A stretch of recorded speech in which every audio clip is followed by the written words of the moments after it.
반갑습니다. 물리의 박정생입니다. 반갑습니다.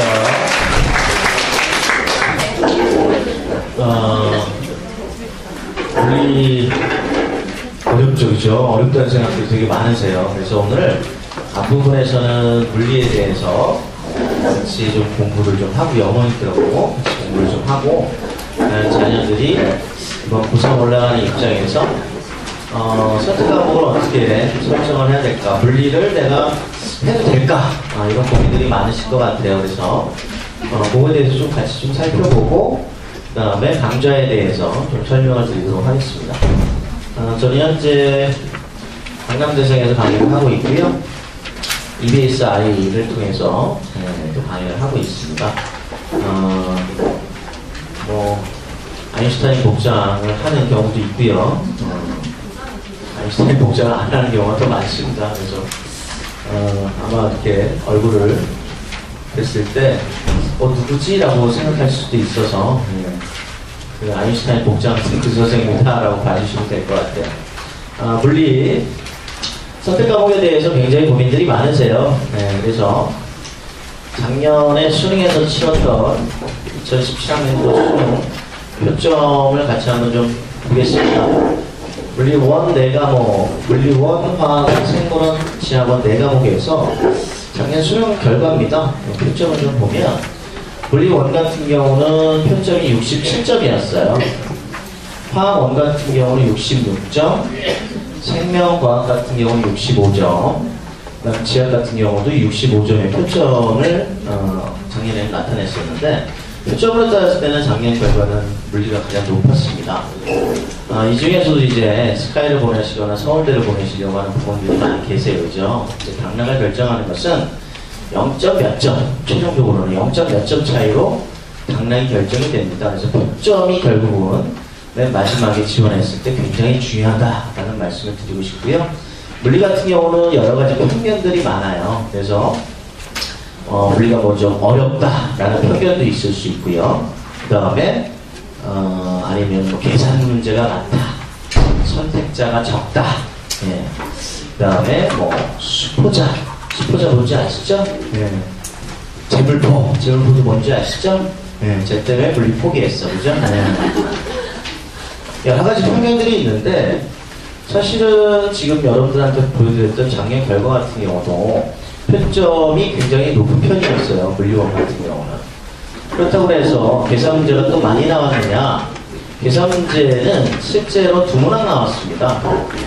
18개의 문항은 계산형 문제가 아니에요. 그래서 단답형의 문제이기 때문에 정확한 개념만 알면 풀 수 있는 형태의 문제로 출제를 하고 있습니다. 그래서 물리에 대해서 선입견을 가지는 부모님들께서는 물리 계산 문제 너무 많고 우리 잘 못 따라가서 항상 성적이 저조하던데요. 그건 잘못 배워서 그래요. 잘못 배워서. 제가 이번 주에 그 수능 보잖아요. 수험생들을. 그래서 그 학생들, 재수생 학생들한테도 그렇고 환영 학생들한테도 강조했던 내용이 뭐냐면, 일단 20문항 중에서 16개의 문항, 그게 3페이지까지입니다. 16번까지가 3페이지예요. 그럼 16번까지를 몇 분 안에 통과를 하라고 하냐면, 보통 한 14분 안에 통과하면 좋다라는 얘기를 해요. 14분 안쪽에서 통과하면. 실제로 강남대성 애들이 공부를 잘해요. 똑똑한 애들인데, 거기서 가장 빨리 푸는 애는 16번까지 문제를 10분 안에 풉니다. 그럼 20분이 남아요. 그럼 나머지 시간을 모두 다 4페이지에 할애할 수 있습니다. 그럼 4페이지에는 뭐가 들어있느냐? 4페이지에 들어있는 것은 계산형 문제, 우리가 쉽게 말하면 킬러문항이라고 하는 것들이 있죠. 그 역학 계산 문제가 들어있습니다. 그 역학 계산 문제 좀 가르쳐 드릴게요. 어머님들이 한두 번씩은 들어보셨을 겁니다. 좀 적을게요. 그래서 역학적 에너지 보전, 역학적 에너지 보전.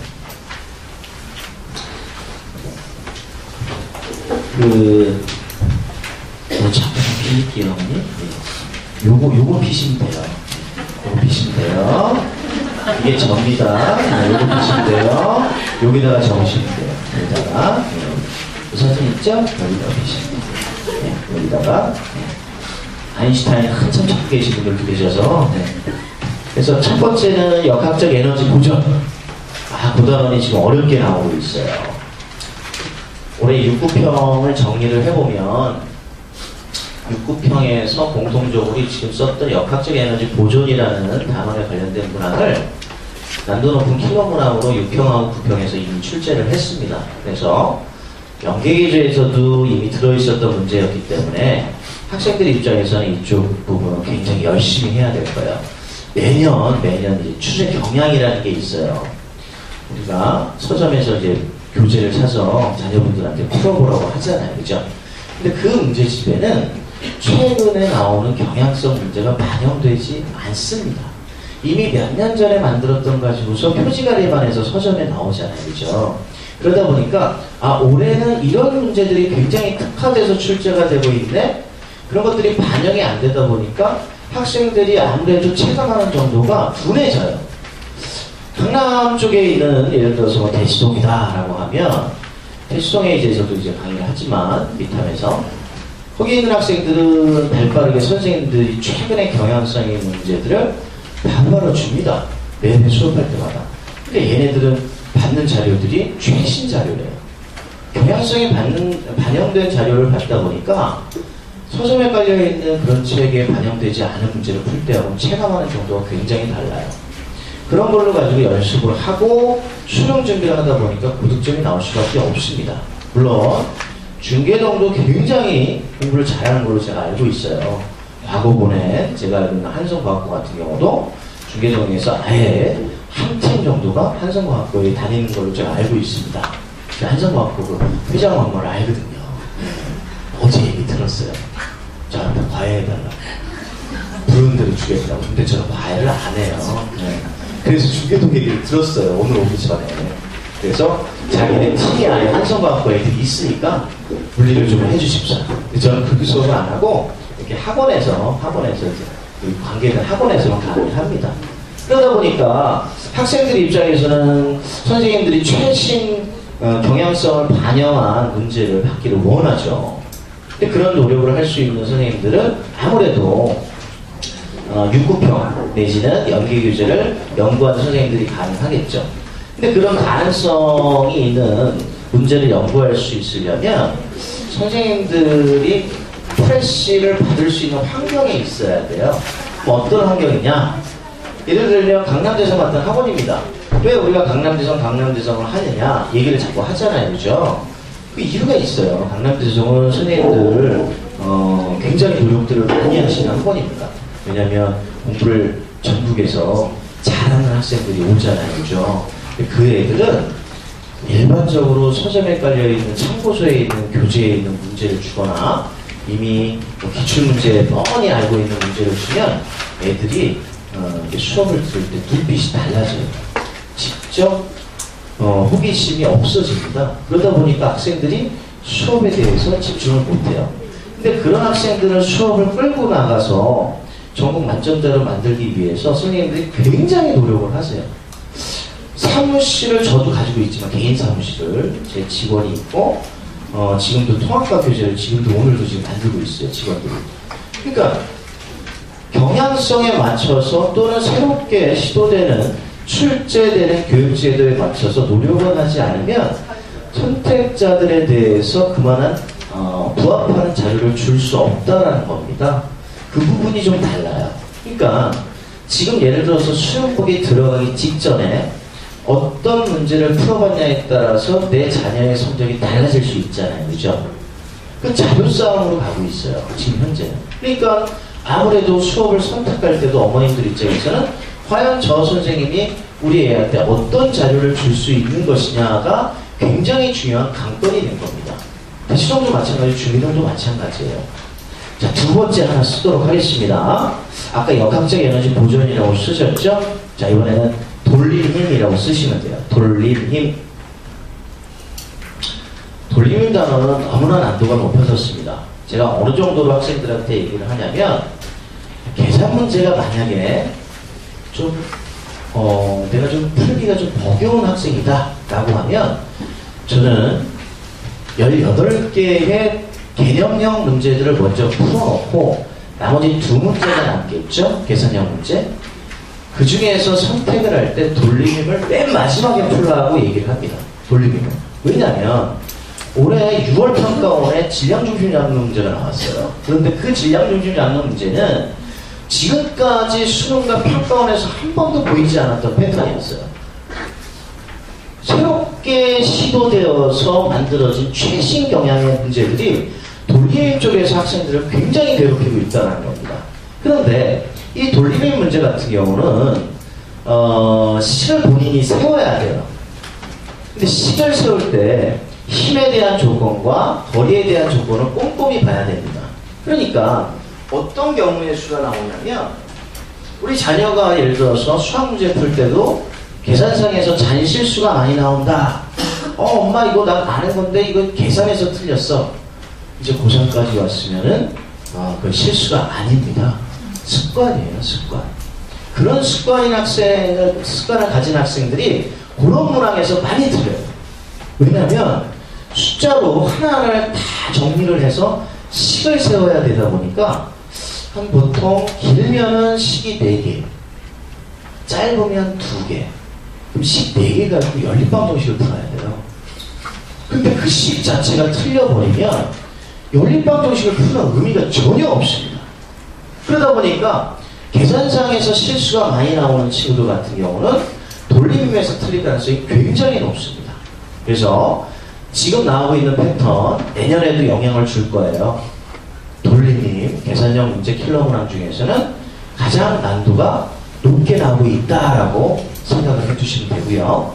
자, 또 적으셔야 되는 거 세 번째, 유체역학입니다. 유체역학. 유체역학은 5년 전에 교과서가 개정되었을 때는 학생들한테는 굉장히 부담스러운 파트였어요. 이거 뭐야? 부력이라는 것도 나오고, 베너리 법칙이라는 것도 나오고, 야, 내가 중학교 때 과정에서 전혀 배우지 않았던 내용이 툭 튀어나와요. 왜냐면 중학교 과정에 있었던 내용을 고등학교 과정에서도 한 7%, 70%, 80%는 냅니다. 그럼 중학교 때 들었던 내용들이 기억이 나기 때문에 수험생들 입장에서는 무난하게 갈 수 있어요. 공부를 하면. 그런데 유치학학 파트 같은 경우는 굉장히 학생들한테 혼란스러운 과목이었던 거예요. 파트였던 거예요. 왜냐하면 중학교 때 전혀 나오지 않았던 파트다 보니까 생소했던 거죠. 그래서 개정이 되고 나서 한 2년 정도는 기출문제가 없었던 2년 정도까지는 유체역학이 학생들을 굉장히 괴롭히는 파트였어요. 그런데 개정이 되고 나서 5년이 지난 상황을 보니까 나오는 문제가 뻔한 거예요. 기출문제를 좀 풀어본 학생들은 이거 부력? 이거 파스칼 법칙? 그 외에 여기서 나올 게 없네? 그래서 킬러 문항 중에서 난도가 좀 떨어진 형태가 됩니다. 유체역학 파트가 난도가 좀 떨어지면서 더 부각된 것은 돌림임하고 역학적 에너지 보존 파트가 난도가 상당히 부각이 됐다는 겁니다. 학생들 입장에서는 이 킬러 문항에 대해서 굉장히 민감해요. 이걸 맞히면 만점입니다. 이걸 못 맞히면 하나 틀리면 2등급, 또 하나 틀리면 3등급으로 가는 거예요. 한 문제 차이로 등급이 바뀝니다. 그러다 보니까 이 킬러 문항 파트에 대해서 굉장히 민감할 수밖에 없겠죠. 자, 제가 지금 강조하고 있는 부분은 킬러 문항이에요. 그죠? 계산형 문항입니다.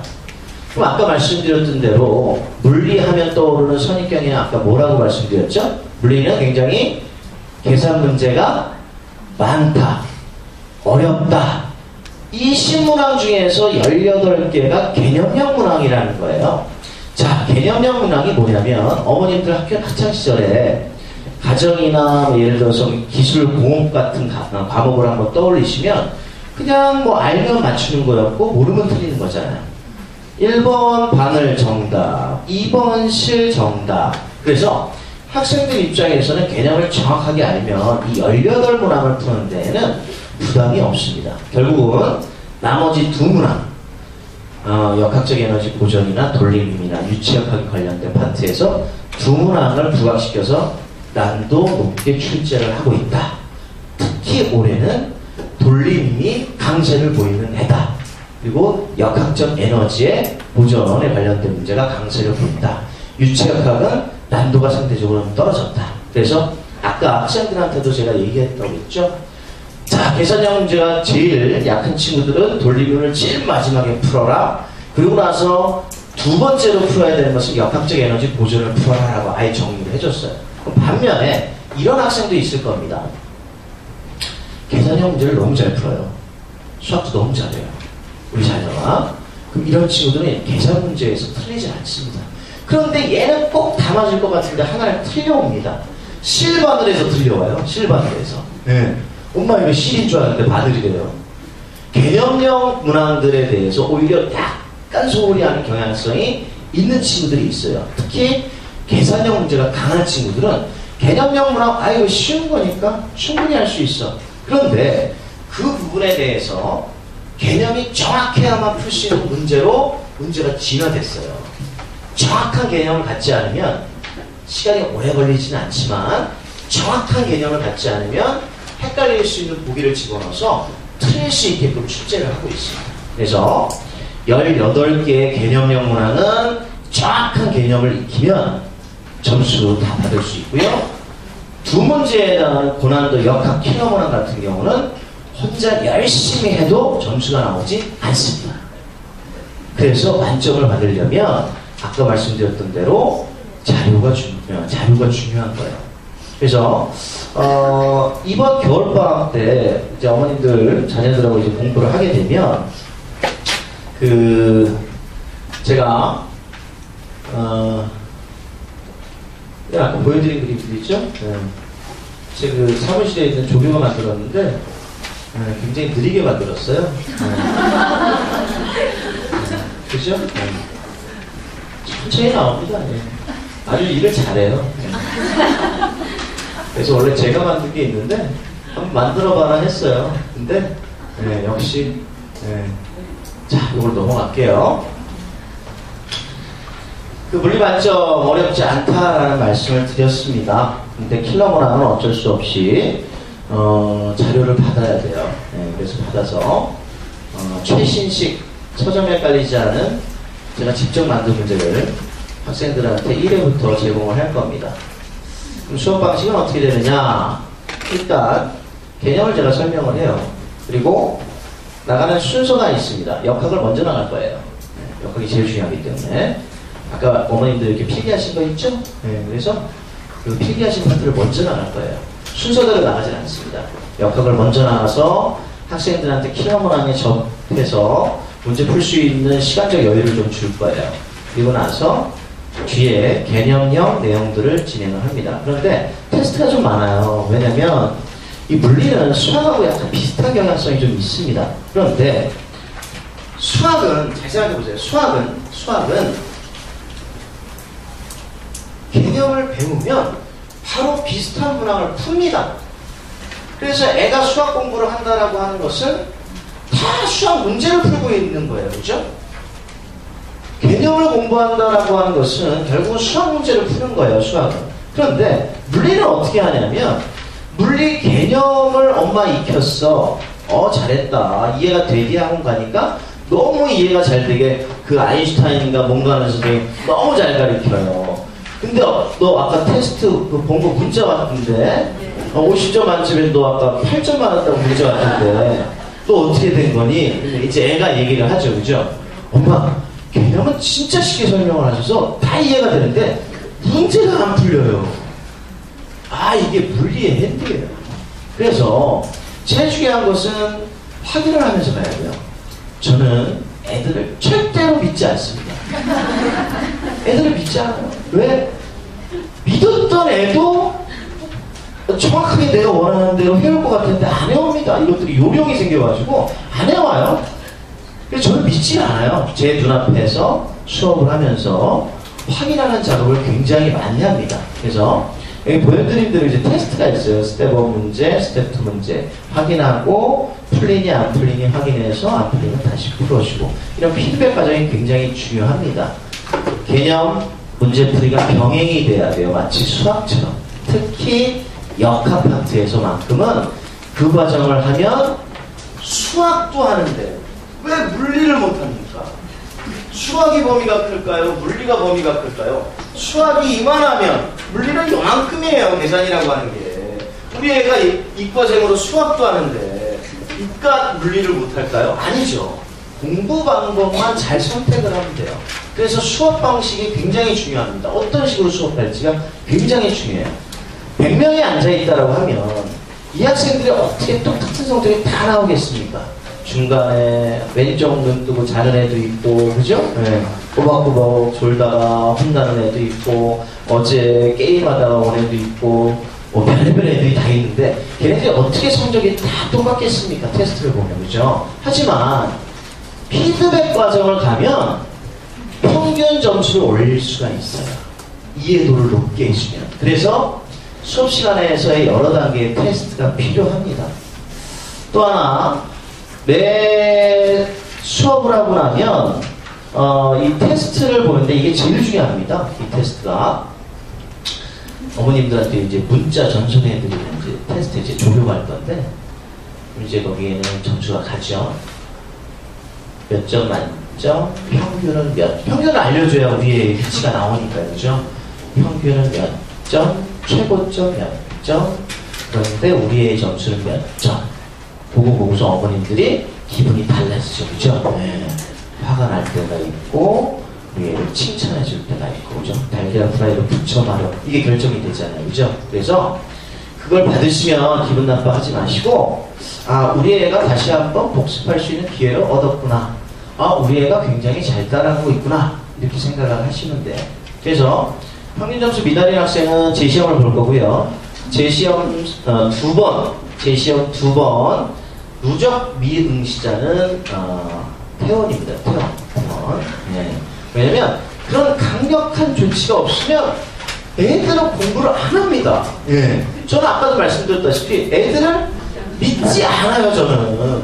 그런 관리를 해주지 않으면 절대로 엄마가 원하는 만큼의 성적을 만들어낼 수가 없어요. 그런데 애들은 학생이다 보니까 놀고 싶고 쉬고 싶고 이 수업 끝나면 또 학원 가야 되고 뭐 해야 되고 얼마나 답답할까요, 그죠? 그런데 이렇게 관리를 해주면서 이해를 시키고 재시험을 통과시켜서 납득이 되게끔 해주면 나중에는 고마워합니다. 나중에 시간이 지나면. 야, 저렇게 좀 힘들게 저 수업을 들었지만 나중에는 6평 봤는데 엄마 물리 1등 나왔어. 나 내신 볼 때 작년에 2학년 때 물리 바닥 찍었었는데 어떻게 된 거지 엄마? 그런 결과가 만들어져요.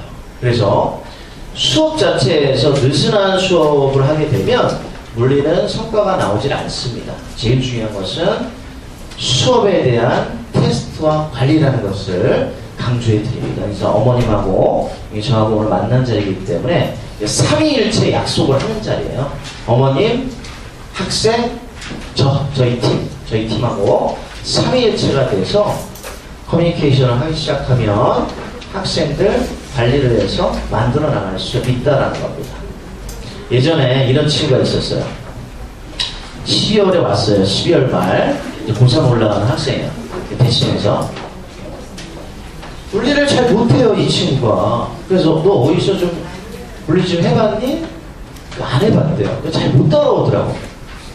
근데 이 친구가 나중에는 결국은 서울대 전기전자로 현역에 붙었습니다. 작년 얘기입니다. 작년 2017학년도 수능 얘기예요. 근데 이 친구는 뭘 잘하냐면 수학을 잘해요. 수학에 아주 특화된 머리를 가지고 있어요. 수학을 굉장히 빨리 합니다.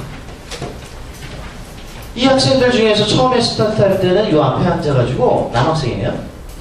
이 앞에 앉아가지고 물리를 잘 못했던 친구인데 계산형 문제, 역학 문제 있잖아요. 아까 말씀드린 대로. 처음에는 못 따라와요. 그래서 평균도 안 되는 점수를 받았었어요. 근데 시간이 좀 지나면서 공부량이 쌓이고 물리를 안 했던 시간을 보상받아가지고 성적이 막 치고 올라가기 시작해요. 그래서 6평 지나고 9평 지나고 이 클래스에서 탑3 안에 들더라고요. 클래스. 보통 수업을 할 때 이 클래스 보통 한 5위권 안에 들면 서울대 갑니다. 네. 기본적으로 가요. 기본적으로. 네. 왜냐면 보통 수업에서 물리형 같은 경우는 40%가 서울대 가요. 수업에서. 물트 같은 경우는 60%가 갑니다. 물트는. 그런 차이가 있어요. 근데 이 친구는 되게 특이한 게 뭐냐면 나중에 이제 어머니가 전화가 왔어요. 서울대 정시 발표 나고 나서. 너무 감사해요. 전 잘 못 받는 줄 알았어요. 연락이 없길래 수능 끝나고 나서. 근데 서울대 정시 발표가 나가고 나서 전화가 왔어요. 네 어머님인데 너무 감사해요 선생님. 아 왜요? 서울대 정시전자 붙었습니다. 아이 축하드리죠. 열심히 했잖아요 1년 동안. 아 그게 아니고요. 화학원을 작년에 5개 틀렸대요. 작년에 화학원이 어려웠습니다. 화학원이 어려웠어요. 근데 이 친구 같은 경우는 물투 선택자였거든요. 물투가 계산 문제가 굉장히 많습니다. 이걸 만점으로 하는 거예요. 작년에 기억나실지 몰라요. 물투 오류가 있었습니다. 그것도 맞췄어요. 사실 상관이 없었어요. 그냥 풀듯이 풀면 평상시에 습관대로 풀듯이 풀면 상관이 없이 답은 나오는데 나중에 뚜껑을 열어보니까 오류가 좀 있었던 문제였어요. 그래서 그거는 정답 처리를 다 해줬습니다. 근데 그거 정답 처리해주지 않아도 그냥 풀는 대로 풀어서 답을 낼 수는 있었던 문제예요. 근데 그것까지 다 포함해서 이 친구 다 맞았어요. 그래가지고 다 1등급 찍고 화학원만 5개 틀려서 서울대 전기전자 떨어질 줄 알았는데 붙었어요. 그것도 물리투 만점. 그래서 어머님이 전화 와서 너무 감사하다는 거예요. 물리투 때문에 붙었다는 거예요. 화학원 한 과목에서 5개를 틀려도 어떻게 붙어요? 그렇죠?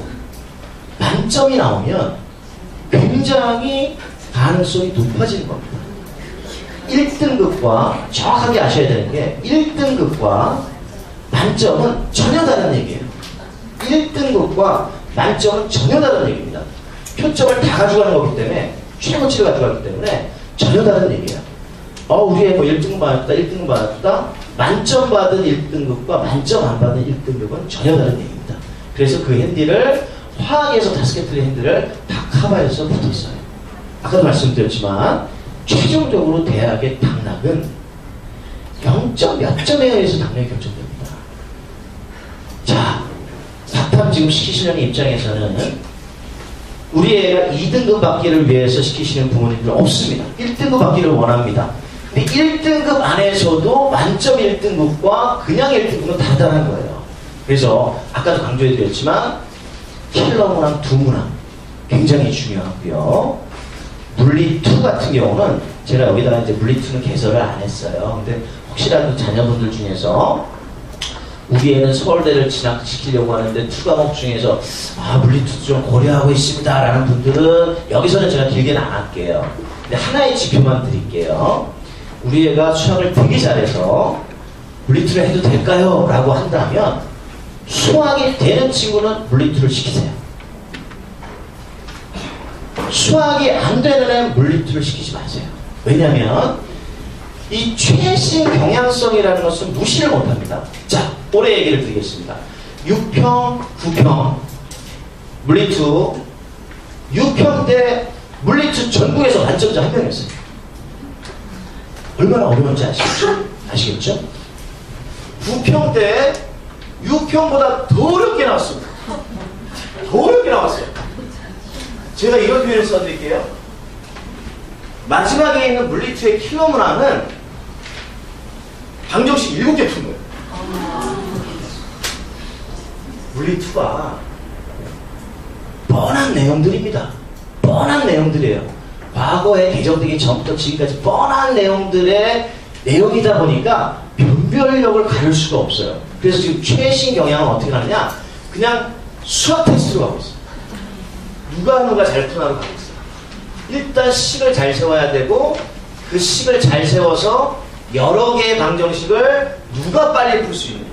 그래서 혹시라도 여기 계신 부모님의 자녀분들 중에서 우리 애는 이번에 꼭 서울대에 진학하려고 2과목 고민하고 있습니다. 물투에 대한 고민하시는 분들한테는 제가 지표를 드린 거예요. 수학이 정말 된다. 그럼 시키세요.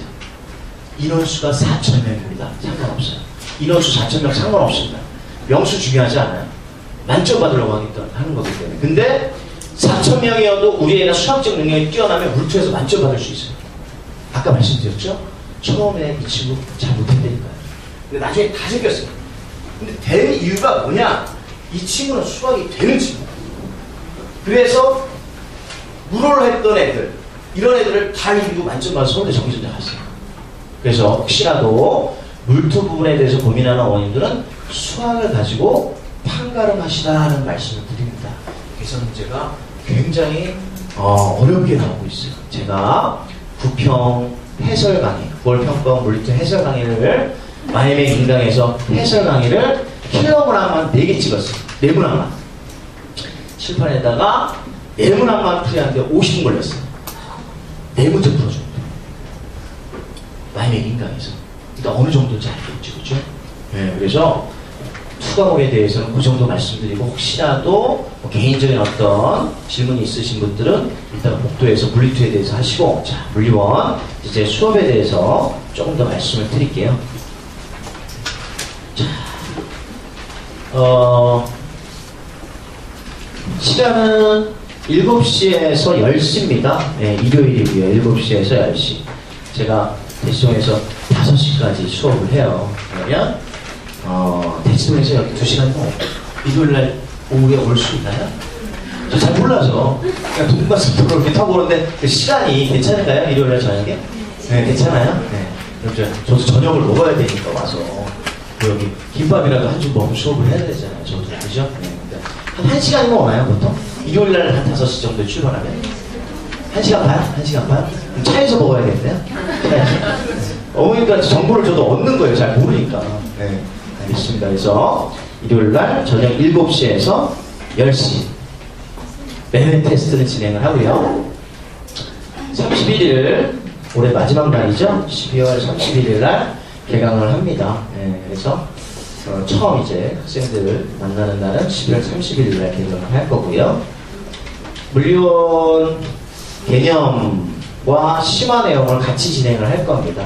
그래서 강남대성 학생들 가르쳤던 자료들을 이번에 넣어서 이 겨울방학에 나눠주는 자료에는 심화 내용의 문제들, 아까 말씀드렸던 시중 서점에 나와 있지 않은 최신 경향 문제, 고난도 문제들, 돌림이 문제들, 역학적 에너지 보존에 관련된 문제들 모두 수록을 해서 학생들한테 나눠주도록 하겠습니다. 왜냐면 3월달 모의고사는 또 중요하잖아요. 그죠? 네, 그래서 12월 말에 개강을 하면 3월 첫 번째 모의고사까지 주수로 따지면 한 9주밖에 안 남았어요. 그래서 역학 부분 진행하면서 고난도 문제들까지 학생들한테 집어넣어서 가르쳐줄 예정입니다. 그래서 개념 플러스 심화 내용이 포함되어 있는 역학 수업이다라고 보시면 되고요.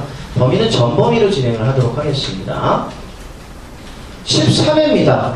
물리를 이제 어머님들이 가진 그 5개념을 제가 하나 말씀을 드릴게요. 방학 때 수업을 하면 보통 8주 길면 뭐 9주 이렇게 나와요. 8주 9주를 해가지고는 그냥 전범위로 훑는 거예요. 훑는 거. 알지? 넘어가자. 알지? 넘어가자. 자, 알아들었지? 근데 나중에 이제 전체 과정이 끝나고 나면 뭘 배웠지? 3월 모의고사 보이고 나면 성적이 이거밖에 안 나오네? 네, 그래서 절대로 10회 미만에 해당하는 수업으로는 학생들을 수준을 끌어올려서 이해시킬 수가 없습니다. 그래서 이번 강의는 대신하고 똑같습니다. 13회로 잡았고요. 3월 말까지 진행하는 강의라고 보시면 되는데, 중간에 어머님들이 고민하시는 게 이런 거예요. 13회면 3월 말까지 수업인데 우리의 첫 번째 시험은 3월 둘째 주에 있는데 이거 어떻게 하나요, 선생님? 진도 다 못 뺀 상황에서 시험을 봐야 되는데. 괜찮습니다. 아까 말씀드린 대로 역학을 잡았냐 못 잡았냐가 중요한 거예요. 역학을 잡았냐 못 잡았냐. 그리고 3월 모의고사 보기 전에 역학 문제 빼 3월에 나가는 개념형 문항들 있죠. 실반을 아까 말씀드렸던 거. 그 부분에 대해서 제가 복습할 수 있게끔, 미리 볼 수 있게끔 제가 마이메 인강을 현강 듣는 학생들에 한해서는 무료로 열어줄 겁니다. 그래서 3월에 보는 첫 번째 시험에 개념형 문항들에 대해서 미리 좀 볼 수 있게끔 현강 듣는 학생들에 한해서라고 말씀드렸습니다. 그래서 그 시험을 대비할 수 있게끔 자료도 좀 주고 인강을 좀 열어서 시험 대비할 수 있게끔 해드리겠습니다. 하지만 3월 첫 번째 보는 시험에서는 어머님들도 이렇게 생각하시는 게 좋아요. 대시정도 13회, 14회입니다. 13회, 14회. 근데 다 만족하세요. 왜? 10회 미만 수업은 전혀 들을 필요가 없어요. 그런 수업은. 그냥 다 건너뛰는 거기 때문에. 그래서 학생들 입장에서 첫 번째 본 시험에서 제일 중요한 것은 역학을 맞췄냐 못 맞췄냐가 중요한 거예요. 근데 그걸 맞췄는데 실반을 문제를 틀렸다. 괜찮습니다. 가능성이 높아요. 그런데 실반을 문제를 맞췄는데 역학 문제를 틀렸다. 아, 힘듭니다. 힘들어요. 그래서 처음에 나갈 때부터 제가 아까 순서를 바꿔서 역학 부분을 먼저 나간다고 말씀을 드렸었죠. 그게 제일 중요한 파트이기 때문에 그거를 잡으면 많은 부분을 물리원에서 해소할 수 있습니다. 그래서 13회 3월 말까지 진행한다는 걸 말씀을 드리고요. 이거는 1년간의 클래스입니다. 그래서 개념 강의가 이렇게 해서 개념 심화 강의를 끝내고 나면 4월, 5월, 6월 6평 대비반으로 또 진행을 하고요. 물론 이제 5월 달에는 6평 대비 모의고사 풀이를 진행을 할 겁니다. 그리고 나서 6평 보고 나면 고난도 역학 문제 풀이반으로 진행을 하고 9평 대비반 파이널 실전 모의고사반으로 1년간의 클래스다라고 생각을 하시면 됩니다. 어머님들이 걱정하시는 게 그런 거예요. 대치동에서 왔대. 이번에 와서 해준대. 뭐 누가 와서 고시형 왔대. 아 근데 어차피 이번 방학 때만 하고 빠질 거잖아요. 1년간의 클래스라고 말씀을 드렸어요. 그래서 얘를 관리하면서 1년 동안 부족한 거 데이터베이스화 해서 그 부분 부족한 부분 제 조교를 마치 메꾸면서 나갈 1년간 클래스다라고 생각하시면 될 것 같고요. 자, 교재는 마이맥 인강 교재하고 똑같습니다. 자체 교재 드리고요. 그 다음에 제일 중요한 건 저 프린트예요. 프린트는 사실은 노출되지 않기 위해서, 문제를 노출해 막기 위해서 매회 드립니다. 매회. 이거를 교재에다 넣어서 했을 때는 많이 이게 노출이 돼요. 그래서 다른 선생님들이 보기도 하고 해서. 왜냐면 제가 만든 문제이기 때문에. 그래서 프린트에다가 고난도 문제를 집어넣어서 학생들한테 제공을 하겠습니다. 아까 말씀드렸던 대로 잘 진행을 해서 제 수업 학생들이 서울대반이 진학했고 스카이 진학했던 것처럼 이 클래스도 잘 진행이 돼서 서울대 한 40% 정도 진행을 했으면 좋겠습니다. 대치동에서 수업했던 그 결과 그대로 중계동에서도 이어갈 수 있도록 최선을 다해서 강의하도록 하겠습니다. 저는 여기까지만 강의할게요. 감사합니다.